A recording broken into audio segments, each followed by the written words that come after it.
Hello and welcome to Ginger Games. Today I'll be showing you something that I have created and has taken me a long time to do.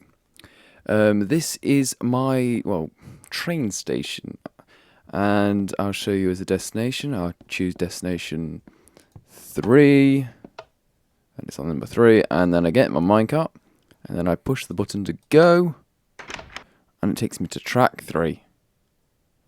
Da-da! And ends. And then when I go back into the train station, I'll go through the service door here. There will be a cart already there for me. So I'll explain how this all works. I'll explain how the track actually gets, the minecart gets back in here first. So as you see, I've got a pile of minecarts here, and this is a dispenser for the minecarts. So when a current is applied to this thing here, I'll just chop down here. Oops. It's alright, I don't mind it, I know why it works. So where's my repeaters? I'll just make it so you can see. God, I've broken it already. Oh, but I've broken it for science.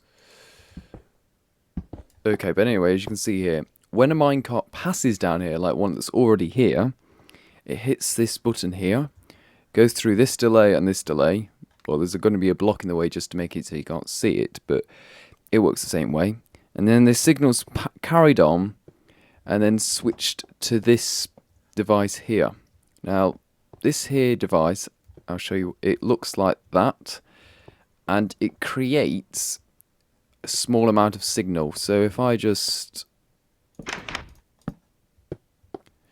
and it, what it means by small that signal, it only lasts for a few seconds. So if I click it, the hatch will open and close very, very quickly. So when it goes down this thingy here, and it goes up here, through the hole, and it'll be in the place where it's ready, but there's 2 there, so I'll destroy both of them and place one there already. And that's pretty much what you need to know for the minecart dispenser.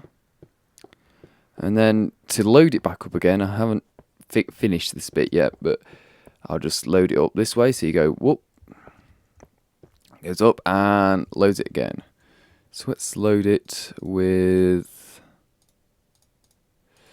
a little bit more as well. Where's more minecarts? Oops. Where is it? There.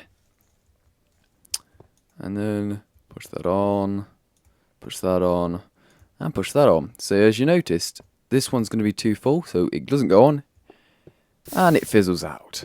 Perfect. So this can only store, how many is it? 1, 2, 3, 4, 6 at the moment. I'm just doing that because I was hoping to put this onto a server, and if you put too much on, it will lag out like hell. Okay, now we're going to the most complicated bit of it all. The most complicated bit is this track selection. So it made it be simple. Push the button, and it does it all. However, it's one of the most complicated things I've ever done. And if I go behind here, when power is applied to number 2, this one here, it goes through all this complicated circuitry, and this bit here, are my RS NOR latches. If you want any more information about them, or any redstone information, they will be on the Minecraft wiki, links in the description below, and it'll tell you everything about it. And this will, when it's applied power, this light will turn on, and this one will go off. When it's applied power to the top, this light goes off, and that one goes on the back on. So what it does is the button, even though it lasts for a few seconds, it can actually hold the signal, which is very useful. And as you notice here, I've got more of these repeaters down here. And the repeaters all of them, it doesn't matter which button you press. Ooh, pardon me, I burped. It doesn't matter which one you press. They all go and push. They also act as pushing button 1 as well. Now, pushing button 1 will cause all these to be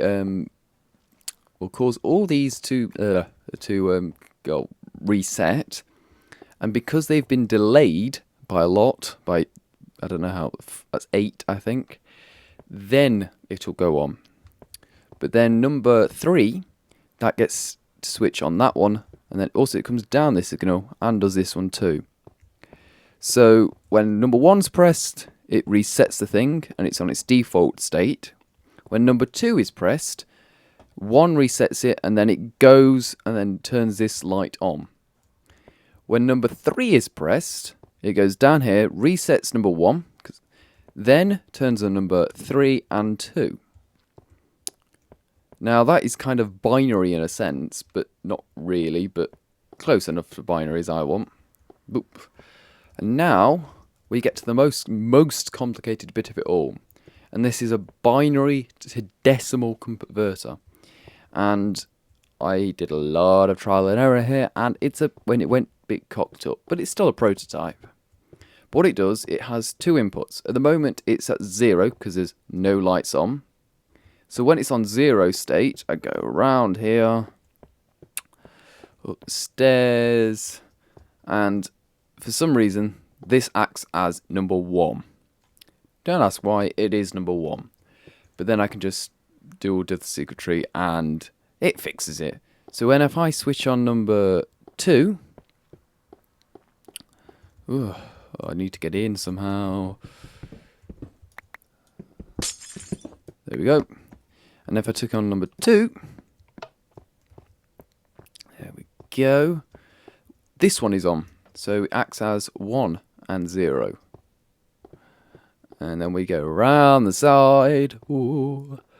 And now number 2 is on. So just imagine these two are swapped. Now when number 3 is on, when I click push number 3, it has both lights on, and this is unusual in binary because it should be this one should be on, that one should be off.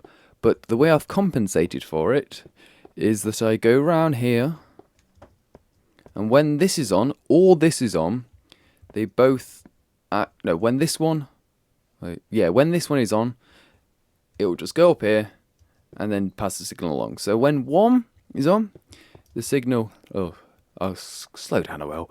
When 1 is on, the signal is passed down here, passing this light here, going down here, and turning this light on. So the light behind here, which tells you which one you've selected, turns that on. When number 2 is selected, number 2 passes its signal loud here, go down here, and switches this light on here. And then when number 3 is on, you've guessed it, when number 3 is on, the signal is passed down here, and number 3 light is switched on. Now you may be asking me, but how do you change the tracks? Now the lights themselves actually change the tracks. So whichever light is on powers a supply. So at the moment it's number 3, and this redstone here is being powered on. So then we go across down here, and down here, and then we go down, and this switches this track here to go down here. So if I go switch number 1 on, I'll see what the default state is.